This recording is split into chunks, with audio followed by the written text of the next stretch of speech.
Magandang gabi po sa inyong lahat. Ayan, magbabalik tayo rito sa ating nakahiligan po. Ayan, mangulikta ng barya at magbigay ng kanilang mga presyo po sa ating mga online selling. Ayan, isa naman tayong kolektor. Ayan, magandang gabi po sa inyong lahat.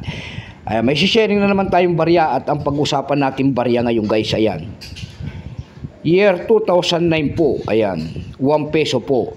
Siya po si Jose Potasio Rizal Mercado po. Ayan, ang dakila natin bayani. Popular po yan ng Jose Rizal. Ayan. Pagkatalikod naman makikita nyo po guys, ang isang year 1993. Ayan, ang pagtatag ng ating Bangko Sentral, ending Catwheel. Diyan po bumabase ang ating mga kolektor kung ano reverse o ang isang coins. Ayan. Pero pasamantala, ayan, pansamantala po, magpapasalamat muna tayo syempre po sa lahat ng ating mga manonood dito po sa aking YouTube channel, Samuel Soriano TV 29 po. Lalo-lalo na ang aking mga subscriber dyan. Thank you so much sa inyong lahat. Mabuhay po kayo and God bless kung saan kayong panig ng mundo. Ayan, maraming salamat din po sa lahat ng nagpapalo dyan sa aking FB page, Samuel Soriano po. Lahat po ng pumapalo sa aking FB page at masugid kong manonood. Ayan, magandang gabi po sa inyong lahat and God bless. Yun naman po sana hindi pa po nakapag-subscribe dito sa ating YouTube channel, anyayaan ko lang sana kahit malaking tulong na po ubagay ang inyong magagawa. Tulad na lamang po ng pagpindot ng ating subscribe button, like and share. Ayan, para ma-update ko naman kayo sa mga ilalabas ko pang mga bagong video about coins. Ayan. Ayan ang ating pag-usapan guys. 1 peso po. Ang hard to find po rito na kung tawagin ng ating mga kolektor ay year 2005. May presyo po yan na 300 pesos pataas. Ayan, mag-comment kayo kung may mga 2005 kayo dyan.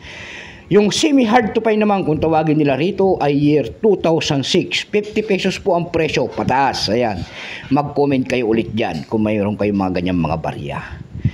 Ayan. Nagsimula ang years ito guys mula year 1995 hanggang 2017. Value po niyan ay 1 peso. Currency peso 1967 up to date po.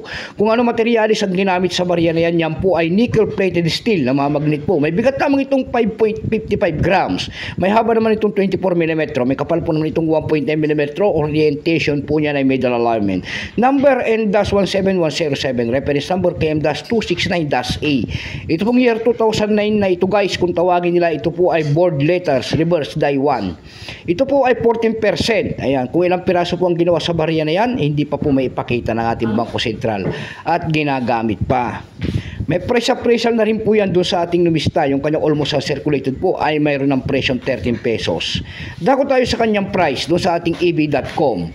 Sa EB.com guys, meron tayo nakita nagbebenta nito guys ng $2.49.